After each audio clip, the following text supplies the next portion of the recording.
En videos anteriores de Circuitos Eléctricos 2 habíamos visto que siempre que había un inductor cerca de otro, las líneas de campo magnético del primer inductor iban a afectar al segundo, induciendo un voltaje en este. Vamos a considerar un tipo de construcción en donde este acercamiento del inductor primario y el inductor secundario es un acercamiento intencional. Para estos casos vamos a decir que estos van a ser transformadores lineales y como transformadores vamos a tener parámetros nuevos a considerar. Uno de ellos, el coeficiente de acoplamiento, que no es otra cosa más que la relación de líneas de campo magnético e inductancia mutua entre las líneas de campo magnético del inductor primario. Como normalmente ocurre que estas líneas de inductancia mutua son mucho menores o menores que las que está produciendo el inductor primario, entonces este coeficiente de acoplamiento se va a encontrar normalmente en valores que van desde 0 hasta 1. 0 cuando no hay acoplamiento magnético y 1 cuando hay un acoplamiento perfecto. Algunos ejemplos. En este de aquí, el inductor secundario se construyó o se enrolló exactamente encima del inductor primario. De esta manera nos aseguramos de que las líneas de campo producidas por el inductor primario van a atravesar también al inductor secundario. En este ejemplo de acá estamos utilizando un núcleo de hierro como conductor magnético. Así como tenemos materiales que son buenos para conducir la electricidad, también hay materiales que son buenos para conducir campo magnético. Y lo que va a suceder es que cuando nosotros creemos o generemos un campo magnético sobre un núcleo de hierro, las líneas de campo magnético se van a alinear con esta estructura de hierro de tal manera que todas las líneas de campo que se generen van a estar dentro de este núcleo de hierro. Entonces, como no tienen de otra, forzosamente vamos a tener el mismo número de líneas de campo en el inductor primario como las líneas que tocan al inductor secundario. En este caso vamos a tener un coeficiente de acoplamiento de 1. Y el otro caso pues, es con el que habíamos estado trabajando, donde tenemos algún inductor que está cerca de otro. Y como las líneas de campo magnético que tocan al inductor secundario son mucho menores a las que están atravesando al inductor primario, pues este coeficiente de acoplamiento K también va a ser mucho menor que 1.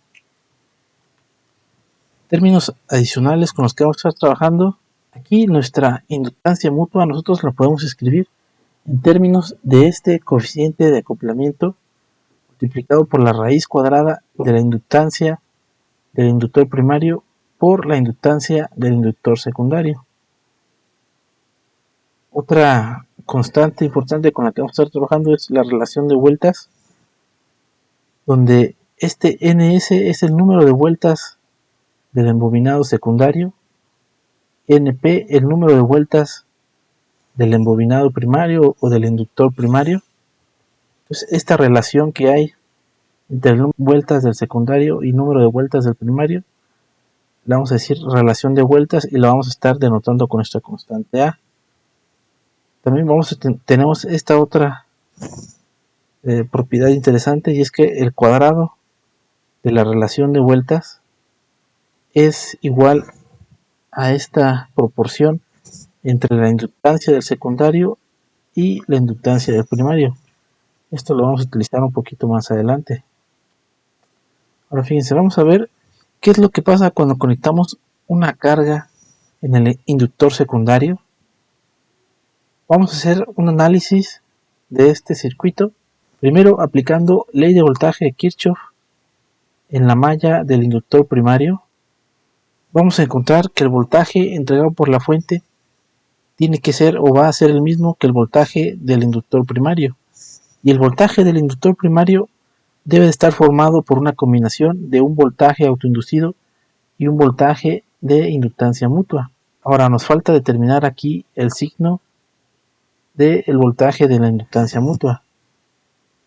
Como la corriente del secundario viene en este sentido de las manecillas del reloj, cuando pase por el inductor secundario vamos a tener una polaridad de voltaje más menos. Este voltaje se va a inducir en el primario tomando como referencia el punto. Aquí donde está el punto tengo un signo menos. Acá donde tengo el punto también debo de tener un signo menos. Como el voltaje autoinducido y el voltaje inducido mutuo tienen signo contrario, aquí debo de colocar un signo menos. Ahora vamos a aplicar ley de voltaje de Kirchhoff en la malla del inductor secundario. Entonces, en la malla secundaria vamos a tener que 0 va a ser igual al voltaje del inductor secundario más el voltaje de la impedancia de carga ZL. El voltaje del inductor secundario va a ser una combinación de un voltaje autoinducido más, o en este caso menos, un voltaje producido por la inductancia mutua. Sustituimos aquí el voltaje del inductor secundario y factorizamos términos comunes de corriente del primario y corriente del secundario. Y entonces vamos a tener un par de ecuaciones, ecuación 1 y ecuación 2. De la ecuación número 2 vamos a despejar para la corriente del secundario. Vamos a tener que la corriente del secundario va a ser la impedancia de la inductancia mutua entre la impedancia del inductor secundario más la impedancia de carga ZL multiplicado por la corriente del primario. Esto lo vamos a sustituir en la ecuación número 1, donde aparezca la corriente del secundario, que es este término de aquí. Fíjense, de aquí hacemos una relación entre el voltaje entregado por la fuente y la corriente entregado por la fuente. Vamos a encontrar la impedancia de entrada.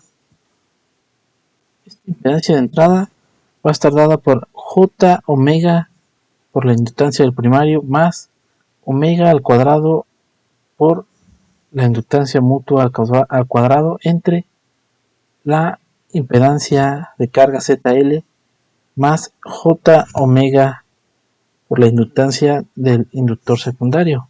O como estamos hablando de un transformador, en los transformadores tenemos normalmente un coeficiente de acoplamiento igual a 1 o casi igual a 1. Podemos determinar o expresar esta inductancia mutua en términos de la inductancia del primario y del secundario. Entonces aquí de esta fórmula para la inductancia mutua sustituimos el coeficiente de acoplamiento igual a 1 y vamos a tener que inductancia mutua al cuadrado va a ser igual al inductor primario por la inductancia del inductor secundario. Vamos a tomar esto para nuestro procedimiento. Aquí en lugar de inductancia mutua al cuadrado colocamos inductancia del secundario e inductancia del primario. Como aparecen ahí muchas veces inductor primario y secundario, vamos a utilizar esta fórmula de relación de vueltas para despejar para una de las dos. Como la inductancia del secundario va a ser A al cuadrado por la inductancia del primario. Entonces voy a sustituir en esta fórmula de la impedancia de entrada todos los lugares donde aparece la inductancia del inductor secundario. Vamos a escribir A al cuadrado, que son la relación de vueltas, por la inductancia del inductor primario. Entonces aquí tengo LP por A al cuadrado LP, voy a tener A al cuadrado por LP al cuadrado. Aquí en el denominador solamente tengo al inductor secundario, se me va a quedar como A al cuadrado por inductor primario. En condiciones normales uno esperaría que la impedancia de entrada estuviera dado solamente por este término de aquí, que es la impedancia del inductor primario. Pero sin embargo aparece este término de aquí, que no debería de aparecer, y es de alguna manera proporcional a la impedancia de carga ZL. Esto de aquí se le conoce como impedancia reflejada, pero bueno, vamos a dejarlo por aquí en este video. En el siguiente voy a seguir trabajando con esta ecuación, simplificándola un poquito más para el caso en el que nuestro inductor es un inductor ideal.